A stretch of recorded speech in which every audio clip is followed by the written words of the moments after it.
Okay, there we go.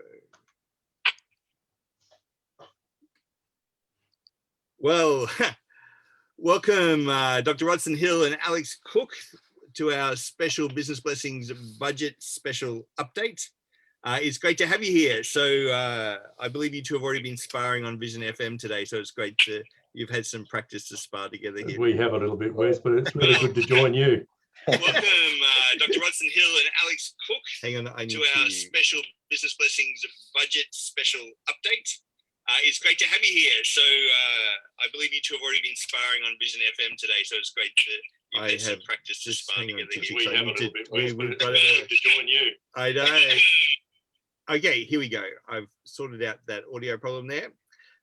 Okay, so Rod, can you just introduce yourself so people know who you are and your background? Yeah, sure. I'm Rod St. Hill. I've had a fairly long career teaching economics and business in public universities and also in Christian institutions. And fairly recently, I gave up full-time paid employment to take on the role of pastor at IgniteLife Church, Gold Coast. But I maintain, of course, a great interest in business. I'm actively involved in Kingdom Investors as the chapter leader of KI Northern Gold Coast. And I'm one of the leaders in Businesses Mission Global, which is really a global movement of businesses bringing about transformation in whole communities. So I've got a strong interest in how business can contribute to building community and to actually transforming communities and also nations. Yeah, that's great. It's fantastic, Rod. And Alex, talk about us. Talk about yes. You. So my background is in financial advice and been giving advice since 1998. So it seems quite a while now. Originally stockbroking, then in financial planning. Still am a financial planner, but probably my real passion is a ministry that we run called Wealth with Purpose, which was set up now back in 2013. And really that passion is about teaching people what the Bible says about money, because people are often shocked to discover that it's actually the most talked about issue in the Bible. There's something like 2,300 odd verses.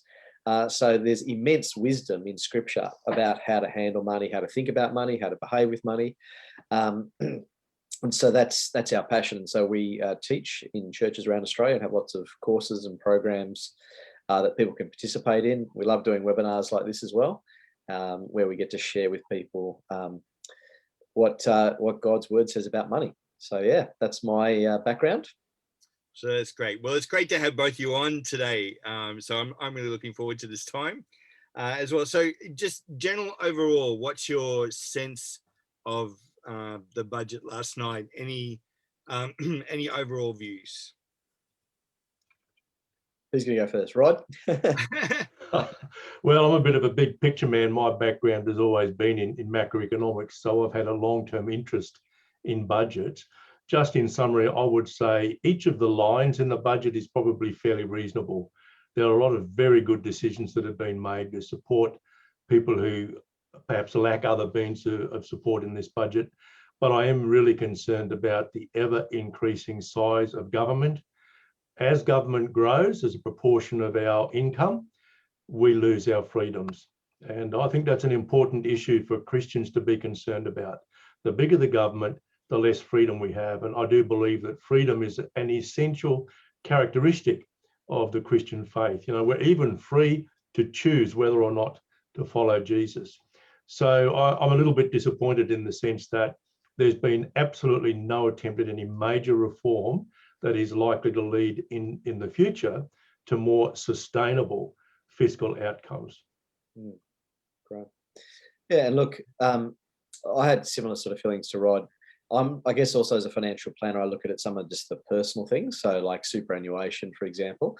And most of those things were positive, fairly small, you know, it was mainly tweaking at the edges, a couple of things around, you know, being able to contribute beyond age 65. One of the restrictions that was always in place, which is frustrating as a planner, was when you're over 65, you had to meet a work test and things like that. So a lot of those sort of little changes have been made. So that's, as I say, I couldn't fault any of those. They're fairly positive. But like Rod, I have long-term concerns because I think one of the things that happened in this budget is the Liberal Party, who would historically have associated themselves with free market and sort of minimal intervention, conservative spending, that kind of thing, really have changed their spot, so to speak. And they're now very much big spending, big government. And I think, as Rod says, that will have huge implications long term. And I think the big moral dilemma that the budget raises for me is just the sheer amount of spending. And to be fair to the government, it's a tough decision. You had to choose between spending lots of money to keep people in work, which there's no question that they've done that very successfully over the last 12 months. The unemployment is still very low. A lot of people didn't lose their jobs that we thought would lose their jobs. And so in that sense, very positive. But the flip side is we've sacrificed potentially future prosperity. And we've also sacrificed, I think, future generations in terms of the kind of taxes they're going to have to pay to repay some of this debt. There was a survey put out by the Institute of Public Affairs a couple of months ago, basically after the sort of COVID had been sort of assessed, and they basically said it would take till 2080 to repay the debt. Now, I'm personally a little bit cynical, and I took the view that you have to have good government to actually intentionally repay that.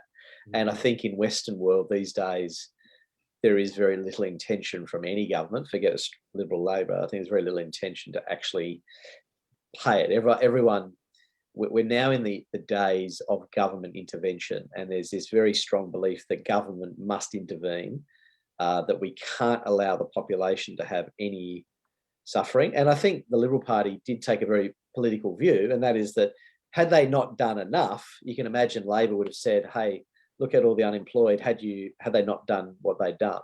And now the Labor Party have very little ammunition against them, because the reality is they've spent a fortune and they've kept people in work. So the Labor Party would have hard time coming back from that, I think. But as I say, it's at the expense, I think, of future prosperity. And I share Rod's concern about the freedom that you lose as government gets bigger and bigger. So yeah, that's my sort of initial assessment, if you like. So do you think it's more a re-election budget than anything? I certainly think that's in there. I mean, if you look at some of the policies that were, supposedly targeting women, one which was positive, but I just don't think it makes a big long-term difference. So, for example, one of the things with superannuation is employers don't have to pay the superannuation guarantee if the wages are below $450 per month. And so they've now lowered that to zero effectively. And so employers have to pay. Now, to be honest, I don't think that's a big deal in terms of it's probably arguably an administrative burden for businesses, but to be honest, they're all paying super anyway. So I don't see it as a big deal. But I think it's slightly smoke and mirrors in the sense that, let's say someone's earning $300 a month, your employer's now going to chip in, okay, from July, 10%, so $30 a month. Is $30 a month really going to make a dent in someone's retirement over the long term if you're working part-time? Maybe it's a good thing for younger people starting out and so forth. So I'm not saying it's a bad thing. I'm just saying I don't think it's going to make the big difference that it would, that it was probably meant to sound like. Like having three kids who have worked as teenagers and things, I'm thinking, they're probably going to be getting their superannuation built up a bit earlier. And then all the fees and things, I know there's rules around fees for superannuation not coming out for balances under 1,000. But I do wonder whether it's going to benefit young people more than what it's going to benefit women. Yeah. As a whole. I think that the argument for women was that they work more part-time. I think 60% of part-time jobs are women. So I think that was the logic behind it. I think that's right. And of course, women feature heavily in casual employment as well. So, probably more women overall will benefit, but it's not something which is specifically targeted towards women, I don't think. Mm. And just on the issue of election, well, I'm not a political analyst by any means, and I don't have any inside information either, but it would make a lot of sense to have an election not too long after a budget like this. I mean, especially given the responses today, there hasn't really been a lot of strong opposition to any of the measures in the budget. I haven't heard a lot. So I think the government will be very happy about that. And I did write a quip on one of the newspaper websites this morning that, well, I kind of hope there will be an election, that the coalition will win, and then they'll impose a really stringent budget first time. However, some of us will probably remember the Abbott hockey budget, the first budget, where they really tried to implement some restraint, including the $7 co-payment on Medicare. And really, that was when things began to fall apart for Tony Abbott as Prime Minister, and of course Joe Hockey as Treasurer.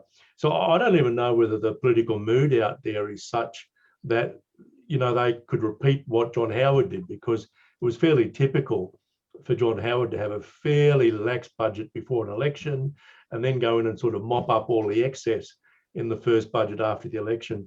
I just don't know whether the people, you know, Alex has pointed out, we've become so dependent on government. I just don't know whether the political circumstances are the same as they were during the Howard Costello era. You know, there's a quote, I think it's from about 100 years ago, and it was that it says, democracy ultimately fails when the population realise that they control the treasury. And the inference being, of course, is whoever hands out the most cookies wins. And I think the problem now we've got is it's very easy to give things out. It's very hard to then withdraw them, because then people become reliant on it and so forth. And I think my fear, and it's really coming from your comments earlier, Rod, is that it's very hard. The future, it's going to be very hard to backtrack from these things and the size of government, because once you give it out, it's very hard to take it away. Oh, absolutely. I have seen estimates that we have what we call a structural budget deficit of about 3.8% of our gross domestic product. And what that really means is when everything's humming along nicely, we've got pretty much full employment, we're still going to have a budget deficit of the equivalent of around about 3.8% of GDP. Now, a structural budget deficit, that is a problem. And we've seen nothing whatsoever in this budget to address that issue. Yeah, it does seem short-term. Sorry. No, go for it. As I say, it does seem to have a short-term feel about it in that sense. You know, there's a political expediency element here. And that's always a challenge. I think it's human nature, and it's I think the tough reality of politics. But as I say, I think the long term, it's just going to be very hard to wind back these things. And it's going to take a very strong leader who's willing to take the hits in order to do that. Because the problem the Liberal Party will have is they know that the moment they do cut, Labor will just promise more spending, more benefits. So it becomes very hard to reverse. And it sounds like the people are okay with that as well at the moment. So during the Howard Costello years, people were very conscious of, we need to reduce our debt. Now it's like, hey, we need to do whatever we can to survive and keep going. And I'm loving all this extra money in my bank account. Thank you very much. Yeah. Well, I hope people also realise that we're able to do this because we're digging a lot of very high-priced iron ore out of the ground and exporting it. You know, we've actually come up very well post-COVID, partly because iron ore prices are at record highs around the world. And ironically, of course, China is still one of our major customers. Well, the other thing also goes back even further than that, I think, is the Howard Costello years, where essentially the debt was eradicated pre-GFC, has meant that since the GFC, Australia had one of the biggest stimulus policies then. And with COVID, we've also had one of the biggest stimulus policies. And that's because we started from a place of no real government debt. And now, of course, it's one of the fastest growing in the world. I think we're going to hit, about $1 trillion in federal debt in a year or two? Yeah, it'll be pretty close. It's about 40% of our gross domestic product, which basically means if you were to pay it all off in 1 year, it would soak up 40% of everything we produce. Yeah. Which is amazing. Okay, let's go through. Let's look at individuals. We're getting some more money in tax rebates, but it seems like that's just a continuation of what we've had in previous years. Yeah, the low income tax offset will just continue. And so it doesn't help people in a day-to-day sense, because you don't see it through so much your wages, but you see it through your tax return when you do it. So it'll result in people getting probably bigger refunds than they would have otherwise had, or reducing their overall tax liability. So look, I think they've said it was something like 10 million people are affected by it. So that, I think when people see something, a simple headline like that they're going to get up to $1,080 back, I think most people go, phew, I'm happy with that. So I don't think people look at the detail as much as us guys, and I think they're just happy when they see that they're going to get a bit of extra pocket money. It doesn't cause them to rush and get their tax returns done much quicker, so it has another benefit for the government as well. Yeah, that's true. Yeah. So I think we saw last year. What about so the extra money for childcare? 1.7 billion in childcare to help boost workforce participation. But I think there's some unevenness from what is Senator Canavan saying. There's differences there between what single parents are getting and married couples are getting there. I haven't been able to get into the detail of all that yet, though. Now, a lot of that will become apparent, I think, a little bit down the track when individual ministers' statements become more publicly debated. Yeah. But look, the government, basically since the coalition was returned to power some years ago, the government has been putting more and more into childcare. And look, on the one hand, that's good. I think it's a good thing that women are able to maintain their careers and so on. I think that's a really good thing. That's an aspect of economic freedom. But really, this government, the coalition, and I'm talking going all the way back to the second budget under Tony Abbott, they put a lot of extra money into childcare, but really they've done nothing for stay-at-home mums. And I think that's a bit of an issue. I really do think that's an issue. We need, in a sense, to level up the playing field a little bit, and just recognise that actually some families prefer to have mum look after the children. Yeah, absolutely. And I think from a biblical point of view, you want that freedom, because a lot of people, particularly in those early years, they want to be there for their kids, because absolutely, that's the formative years. So I think from a Christian perspective, that's very important. And I know a lot of Christians that want to homeschool and all sorts of things, and that requires a full-time parent. One suggestion I did see, which once again, it hasn't happened, I don't know if it'll ever will, but was to essentially give a single income household access to the tax-free threshold twice. So essentially the stay-at-home mum would get access to that threshold when they look at your income as a family unit, as opposed to as individual. So that was an interesting idea. I mean, I've never seen it in any legislation suggested, but interesting idea nonetheless. So income tax splitting, isn't it what they call that? Well, effectively, it would achieve that. Yeah. Yeah. It would achieve that effect. Yeah. And the idea has been around probably for, decades at least.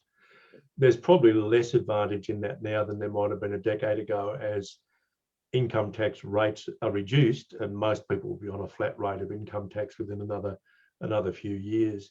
But I think it's worth a look at. I agree with Alex. Biblically speaking, we don't want to make it more difficult for families to raise children in the home. And look, I've got a wife and a daughter who are involved in early childhood education. They do a fabulous job. The things they do with those children are just magnificent. However, we are, I think, restricting choice. And I know the government wants to get women into the labour force. I mean, especially over the next few years with immigration rates down, also with the lack of international students here to take on part-time work. But I think, a coalition government of all flavours of government really should be making sure that whatever they do does not undermine family. Yeah. Well, I think the other big elephant in the room is house prices, because house prices is often one of the drivers that women go back into the workforce. And so there's a tension between, well, we need a place to live and own and grow our family in, but then also not wanting to necessarily work either. And that's very much a personal issue at the end of the day.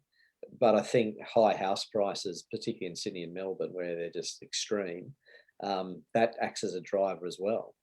That affects a huge number of people. And I know when our kids were in childcare all those years ago, it was almost like actually is it more worthwhile for my wife to stay home and look after the kids than actually paying the childcare costs? I know we've got all the rebates and things that have come in a lot more since then, but it was still, even back then, I'm thinking, hey, I don't know whether this actually works out economically, the amount of time and stress and the actual cost going to work in things in that. Yeah. Okay, let's, Rod, you raised the issue of international students. I think they've increased the amount of hours the international students can work from 20 hours. They've reduced that down, that they can work more than 40 hours a fortnight. That's But right. I was thinking actually that, well, most of the international students I know already do that anyway. They just don't do it legally. And so I actually, Well, that's true. That's true. And most of them, I yeah. actually wonder whether that's going to make any difference. But anyhow, Well, there are fewer of them, Wes. That's the thing. There are fewer coming into the country. Yes. And that has made a difference. And look, international education has been in the top 3 export earners for Australia for many, many years now. And I think there's a bit of an issue there in the short term because we're not earning as much. Although the government have relaxed a lot of the regulations. And so a lot of international students are currently studying as external students at home. And hopefully they'll be able to come to Australia perhaps after the middle of next year. But you know, it does mean that there are fewer people available for jobs in areas like hospitality and so on. And that could make a bit of a difference. Yeah, no, I agree with you. Okay, let's talk about business. Mainly, it's all around getting businesses to spend more money so that they can claim back the depreciation on the assets in the year that they purchase those, up to a turnover of 5 billion. I think there's probably very few businesses in Australia that are actually over 5 billion. I was thinking when they put that figure in. Yeah, well, they're the ones that pay the bulk of the company income tax, by the way. Yeah. Just a handful. So which means that pretty much every business could take hold of that and be out there and purchasing more assets to get the to claim the depreciation on it. Yeah, look, I think that's quite a good policy actually, and it's a continuation of what has been happening for the last year or so. And also the small business tax rate is coming down to 25%, which I think is a good move. I also think that should apply to big business, but that's a political no-no at the moment. But we'll see what might happen into the future. And I think one of the comments, Rod and I were talking earlier today, is that from a Christian point of view, business is one of the keys to prosperity in a society. Yeah. Obviously, the big one is that it provides employment, and employment is what gives people, you know, a sense of dignity and worth in terms of being able to provide for themselves and so forth. So business is critical. And that's why I think some of the concerns I have with all the future, with the debt and all those things increasing, is you wonder where the government is ultimately going to get its money from to pay things back, or are they going to go the inflation path? You know, there's all sorts of possible things that may happen, but you need to have healthy businesses, because that to me is the source of wealth creation in a society. It's the source of creativity and innovation comes from business. And that's absolutely fun. You know, it's God's gift to society when you think about it, business, where people get up in the morning, they go to work, they create things and they create jobs and they hire people. And it's where you spend an enormous amount of your time. In fact, Rod and I were talking earlier, and we're talking about the sense of community the business provides. But I mean, statistically, they say that when a man retires, and if anyone's ever heard me talk, I say don't retire. But they say statistically that for a bloke, 80% of your social life is through work. And that's scary in one sense, because the moment you retire, you lose 80% of your friends. So, you know, I think ultimately we want prosperous businesses, businesses that employ people, that create things, that innovate things, because that will lead to future prosperity. So, absolutely. And in fact, one of my concerns actually about the United States is that as it moves apparently towards a far more socialistic orientation, absolutely massive increases in government spending. It is the United States, and it has been the case for many, many years now, that is the driver of innovation. Yeah. And most other economies have been able to pick up on that. one of my concerns as we look further into the future, say 10, 15, 20 years, is that the whole impetus to entrepreneurial activity, to innovation in the United States will be dampened. And all of the other countries of the world that are in a sense further down the socialist road than the United States, they won't be able to pick up on the innovation because it won't be happening. Yeah. So I've got some serious concerns about where we might be, say in a generation's time, if governments around the world, this is not just Australia, if governments around the world don't really start thinking really seriously about what it means to be building up so much debt and such big deficits and simply being the solution to everybody's problem all of the time. Well, and there's a second part to that, I think, because you're right on the debt, absolutely. But the second part that relates to that is this constant government intervention in every industry. So being a financial planner, so I'll put my bias on here, you know, the intervention in financial planning now is staggering in terms of what we're allowed to do, what we're allowed to charge, how we do it, what we disclose, all this stuff, to the point where 20% of financial planners have dropped out over the last 12, 18 months. And they're predicting that by the end of this year, they'll lose another potentially 20%. So all of a sudden, Australians that rely on advisors to go and get advice won't be able to do so because it'll become unaffordable. There'll be less of us. Prices will rise because of regulation. And so I think, and this is my concern, if you look at it as Western world also gets more godless and more further and further from God, is the government becomes God. And unfortunately, he's not, the government's not quite as gracious as the real God, and you end up with more and more rules, and that sucks the prosperity out of society in itself. So you've got the debt issue, but also this massive overregulation. And it's almost this falsehood that you can sort of regulate the human heart that governments try to do, and it doesn't work, and it'll have a big impact on our future prosperity, I think. Agree with you there, Alex. Okay, let's talk about, one of the other things I picked up is that I don't think the government thinks that real wages are going to grow over the next 4 to 5 years either, which is because we haven't really had much wage growth over the last, I don't know how many years now has it been. So is that going to put extra strain on household budgets as well? But like, is that good for business because wages are going to be kept under control? But I don't like to use the word using good and bad, bad for individuals because their budgets are going to be shrinking.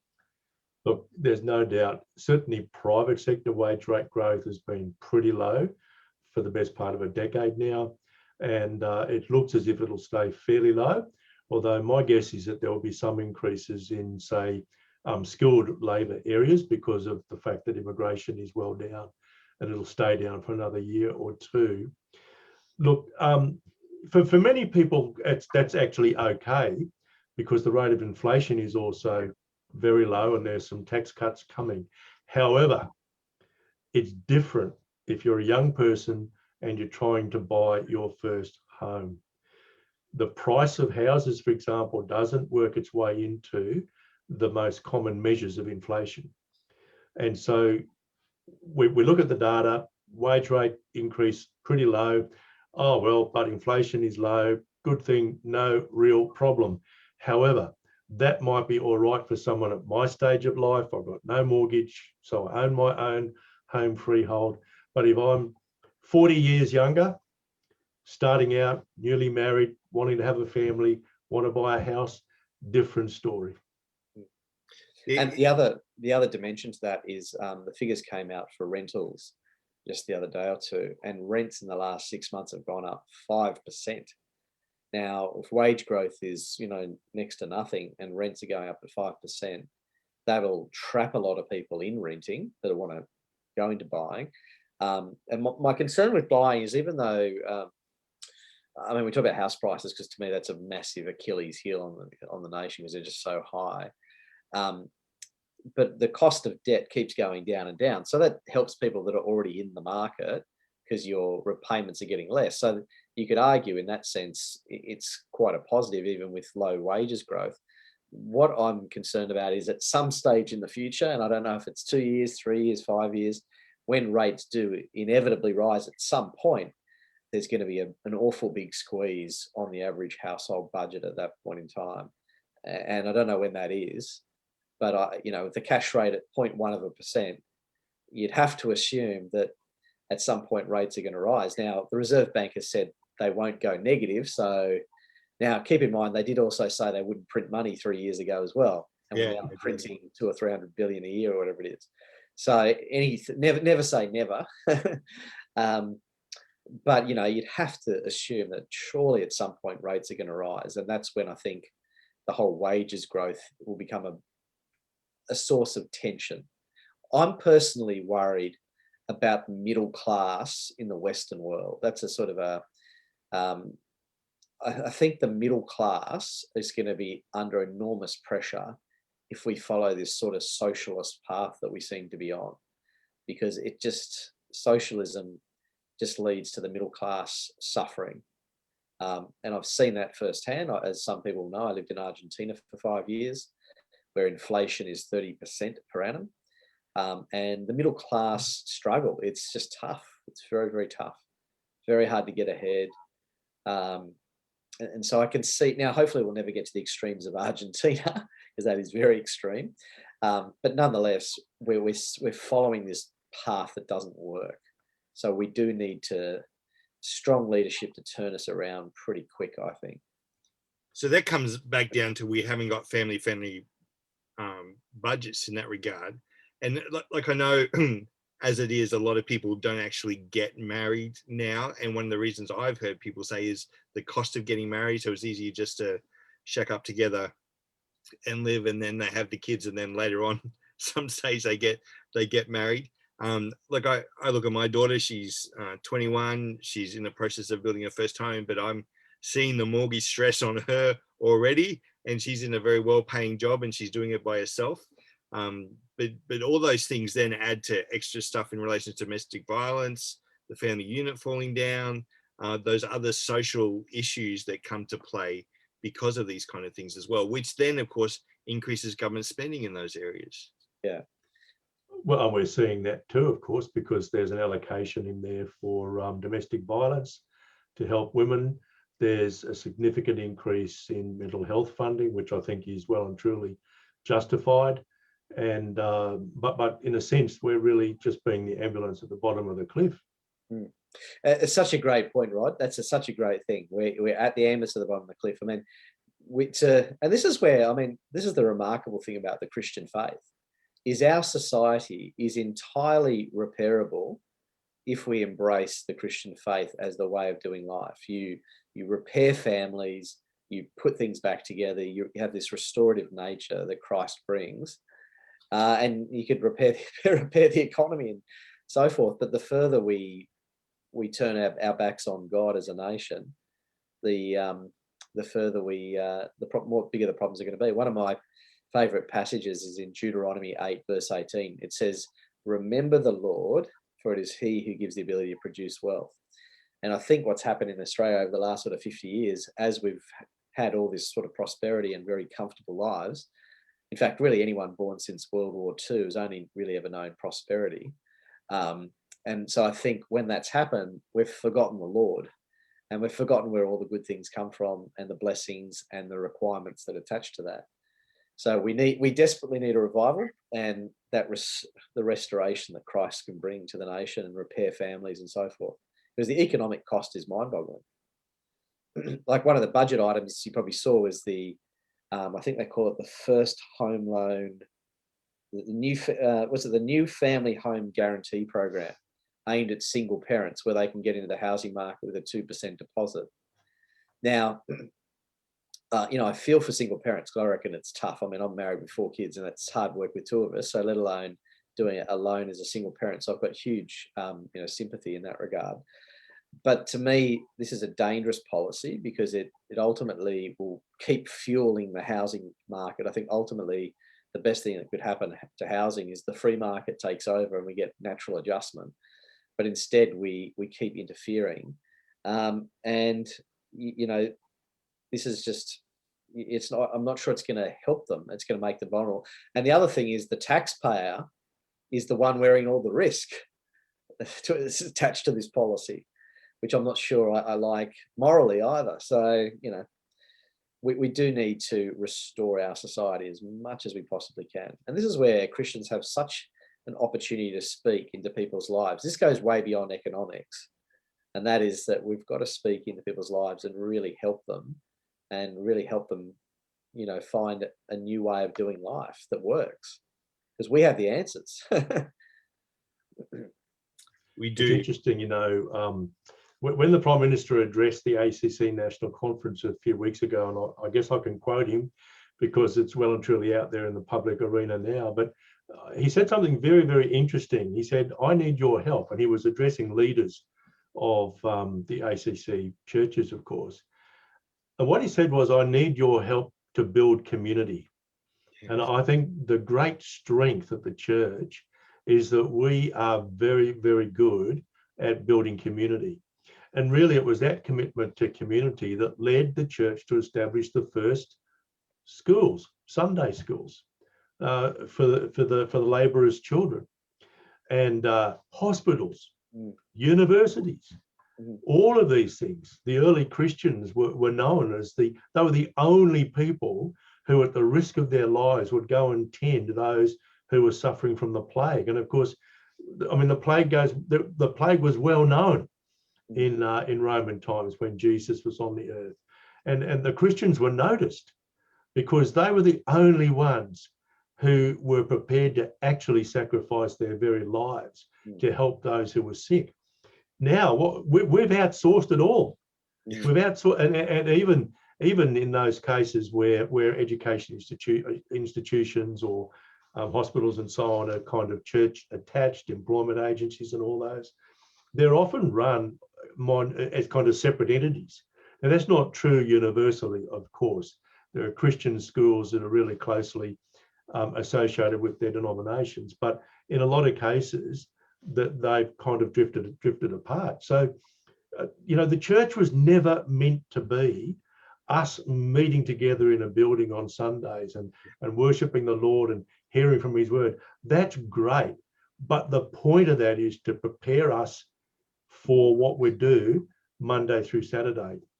Our own church has a little motto that says, the purpose of Sunday is Monday. Yes. And I think the church really has to get that back. We've got to say, okay, we outsourced a lot of this stuff. We really need to claim it back.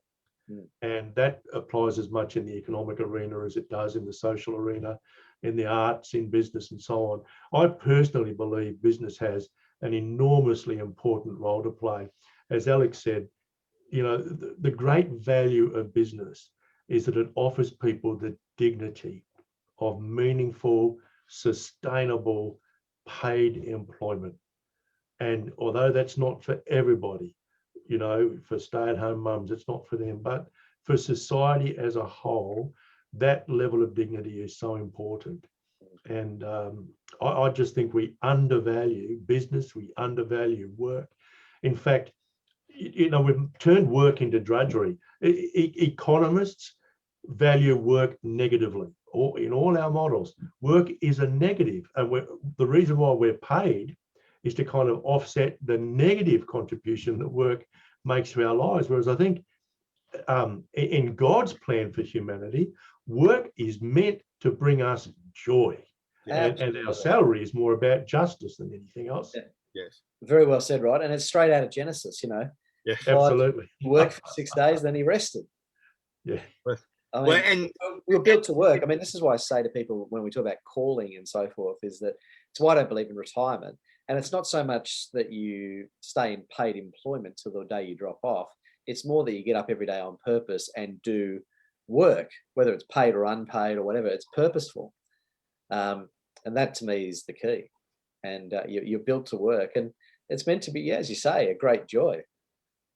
And going back to Genesis, it's interesting that work didn't come in after the fall. It was instituted before the fall. So a lot of people think that it was something that, like, it got harder after the fall, and the Bible talks about that. But actually, it was the first thing that Adam and Eve God did to Adam and Eve. They put them to work. Yeah. And you see it, like I see it in my own kids as they've gone out and worked. It's a character building thing. I compare that to others who are living on various unemployment benefits and those kind of things, is they don't have the same maturity, or they get up and go. It builds character, it builds who you are, and it does give you that purpose and drive as well. And there's nothing like the satisfaction of getting a paycheck every week or every fortnight to say, you know, hey, I did this, you know. And then coming back to the bigger picture, that work is worship. That as we're working, we are actually worshiping God. And so there's the whole dignity thing around work, which is key. Absolutely. One of the good things about the budget outcome and our current circumstances in Australia is that we do have a remarkably low unemployment rate. So I think we can give the government 4 marks for creating the conditions under which our unemployment rate is way, way below what Treasury originally thought it could be as a result of COVID. So that is a good thing, and I think the government deserves 4 marks for that. Yeah. Which is where I think that wages may be pushed up, because businesses just simply can't get the staff that they need. And the lack of immigration helps that as well. I mean, the lack of immigration will put pressure on wages back here. But I think what we'll see happen, though, there'll be a lot of, I think, technological innovation. So we've already seen in agriculture more and more robotics being used. And so we can't get people to pick fruit. Well, farmers are not going to leave that fruit rotting. They'll adopt technologies, and ultimately we won't need people to pick fruit.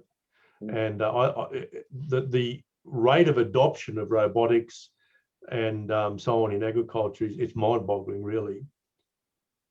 And so the thing is that people think, well, hang on a minute, then there's not going to be, there's going to be more unemployment as a result. But what actually happens over history, if you look at the jobs that people do, just shift and change. Yeah, a lot of that happens. Yes. We'll see ever increasing services industries, and people will be doing things that we currently, this is called shifting production outside the household and into the market. It's been something that economists have observed for well over 50 years now. Yeah. Childcare is a case in point. Exactly. 50, 70 years ago, no childcare. Yeah, exactly right. When even aged care, because True. You used to look after your in-laws, your parents in your house. But the other side of that coin is that people are living much longer now than what they used to. Yes, that's right. That's right. Yes. And of course, we know there have been all sorts of issues in the care of the aged, and the government's allocated nearly $18 billion over the estimates period to, in part fund more staff, better training and so on in aged care, both in the home and in facilities. But that kind of spending scares me. I'm not opposed to an increase in the spending, but there's nothing in the budget that gives me confidence that this money will be actually spent efficiently. So we've got a massive increase in funding for the NDIS, which is necessary because the government was always going to fully fund it.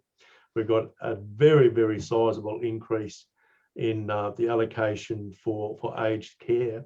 What I want to know is how much of that is actually going to get right down there where the rubber hits the road. How much of it is just going to be soaked up with bureaucracies and, CEOs and company cars and all these kinds of things, which tend to happen when the government starts spending large sums of money. And most of this money isn't going directly to the people who will benefit from the various schemes that are put in place. It all happens through either public or private bureaucratic organisations. And I really want to see the government do something about the efficiency of delivery as well as the total number of dollars involved. So, Rod, that could also lead to some huge innovations. If business really grabbed hold of that, there could be a space for innovation in aged care and innovation in the NDIS area as well. I know one of the ladies I've been talking to is about building capacity in the NDIS, because they simply don't have the capacity and the suppliers out there to provide the services that are needed in that whole area. So it'll be interesting to see how that goes. But you're right, there's a lot of bureaucracy there as well. Well, we're starting to run out of time, but let's get to, Alex, your speciality of super. There's some super changes that are coming in Is there anything that you want to particularly highlight in that area? Look, there was a few that interest me. I mean, one of the things as a financial planner is that most of the people that come and see you are typically over 50. Like I think the average age, it's one of those things that people kind of tend to leave till the last minute, as opposed to doing it, financial planning when they're 30. And so some of the interesting ones were they've abolished, or not fully, but largely abolished what they call the work test, which is something that I've stumbled across many, many times with clients where they're just over that 65 years of age and they've got money, maybe they've inherited, or lump sums that they have wanted to put into super, but they haven't been able to because they don't satisfy the work test. They'll now be able to do that up to age 74. It's not 100% clear when, but I think it looks like that'll be abolished from 1 July 2022 is the way it reads to me. The other one that was interesting is what's called the bring it forward rule. So when you put money into super, there are two main types, what we call concessional and non-concessional. And so once someone gets over that sort of 65 years of age, they could only put in 100,000 per annum, whereas someone under could put in 100,000 or 300,000 over a rolling 3-year period. It's what we call the bring it forward rule. And what they've now said is that people over 65 will be able to take advantage of that rule as well and get more money in. The other one that's been around for a couple of years now is called the Downsizer Contribution. So that's where you sell your principal residence and you put some of the proceeds of that into super, and it doesn't count towards those limits. The only change they've made to that, which was interesting, is they've brought the age downwards from 65 to 60. Now, my understanding just is the logic behind that is what they're wanting to do is encouraging older Australians to sell their houses and make way for new families to move into bigger housing, and that older people move into smaller housing. I think that was the argument for it. But nonetheless, how big a difference that makes, I really don't know, but it's been brought down from 65 to 60. That was one of the interesting ones with super. Excuse me. The other one that was mentioned, I think earlier, was that the threshold that you get paid super has been lowered from 450 down to 0. So anyone, basically, as soon as you earn any money at all, your employer will be obligated to pay you the superannuation guarantee. There is another one that's an interesting one for first home buyers. So if there's anyone listening who's interested in buying their first home, is a thing that was brought in a few years ago called the First Home Super Saver Scheme. It's basically where you could use some of your super to buy a property. Basically, there's been historically the 9.5% your employers put in, but if you put in above that, so if you salary sacrificed and things like that, you could put in that extra and then get it out when you wanted to make a deposit on your home.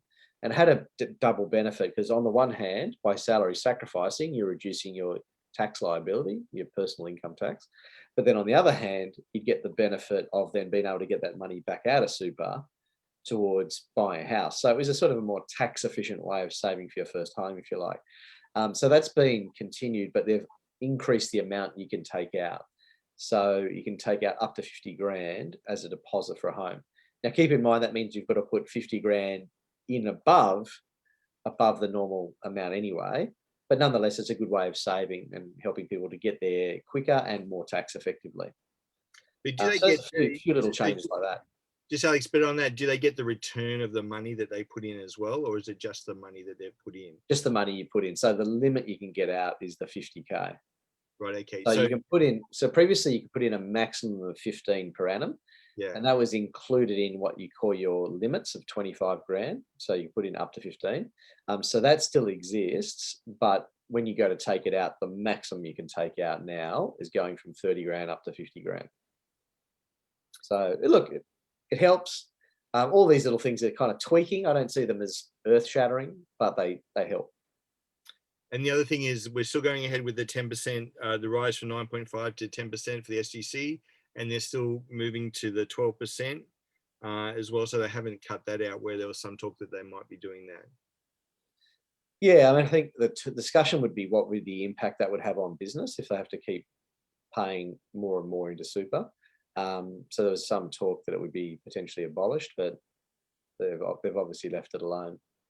But there's remember when STC came in all those years ago, that the businesses were saying, well, hang on, you're getting a salary increase, so we're not actually increasing your wages. So whether that's the same kind of thing that's operating now. And I remember there was a lot of talk around that at that time with the different boards that I was under at the time, thinking, well, we are increasing wages, but I said, yes, but they still need extra money in their pockets. Yeah. As I think well. the concern was that this would take money out of people's pockets by keeping on bumping it up. Yeah. As you'd have less take-home pay, but I'm not sure going from 9.5 to 10% is going to make a noticeable difference. No. Maybe when we get to 12, but from 9.5 to 10, I think it'd be pretty small. Hey, and we've come from 3%, so we've come a long way in those years in doing that. Okay, so some of the people online, we're starting to run out a bit of time, but if you've got any questions, if you want to put that either in the chat or can go through that. Guys, any final things that you want to say, something that you've wanted to comment on, but I haven't asked you that question yet? Well, I, for one, will be looking forward to the next budget to see whether we do something about the structural deficit, to see whether we do something about reducing the size of government. Look, I've made comments along these lines for 15 years now, and not a lot has happened, so I don't suppose anyone's taking any notice of me. But I'm still going to hammer on about it. I really think we need to take seriously the effects of the size of government. And I also think we need to take seriously the fact that we're very heavily reliant on personal and company income tax. Those are taxes on production. We need to shift some of the tax burden to consumption and, dare I say it, some to wealth as well. But that's a very complex area and, of course, is likely to cause a lot of debate. So, Rod, are you advocating for an increase in the GST? Yes, I am. Oh, absolutely. I think the GST should go to about 15%. The sooner the better. Okay. I also think that the pharmaceutical benefits scheme, I'm not going to comment on that. Medicare, and the NDIS should all be funded by a levy on income, and it would have to be about 15%. Absolutely. Yeah. We have to take it up in stages, but people have to know they're not getting anything free. Yeah. Someone has to pay for it. And That's true, but that's part of the problem, is that with growing government is everyone just assumes it's all free. No one actually cares where it comes from. That's the problem. It's the rich people who pay. Yeah. And anyone who earns more than I do is rich. Exactly right. That's exactly how I think. Yeah. We all want higher taxes, but just not on it, just on the person who earns more than us. Yeah, very true. It's true. And like I talk to my Swedish students or from the Nordic countries with much higher taxation to us, you know, they love to talk about the benefits that their government gives them, but then they also in the same breath talk about that it does cost us a lot of money to do that. Yes. Yeah, so that's there as well. Well, thank you guys. This has been we've had a great time. So thank you for being so candid. Any final comments before we sign off today? All I would say is fair dinkum, find yourself a good Christian financial planner and stick with them. Life, it's just too complicated. You can't, I've got a PhD in economics, too complicated for me. I have a wonderful Christian financial advisor, and I know that Alex is another one, and he hasn't paid me for this, but in all seriousness, you really need help, and you need to get it before you're 40. Don't wait until you're 60. Yeah, no, it's very true. It's a good proverb. There's wisdom in many counselors. So yeah, no, we all need help. And as you say, it's all getting more complicated. So all helps. So that's great. Well, thank you so much, Rod. Thank you so much, Alex. Can I book you in for this time next year? We may have a different government. We may have a different... Well, if you're game, I look forward to it very much indeed. That'll be great. Well, thank you guys. Really appreciated your time and effort and your opinions, and bless you as you seek to serve God as you do. Excellent. Thanks. Thank you. Thank you. See you guys.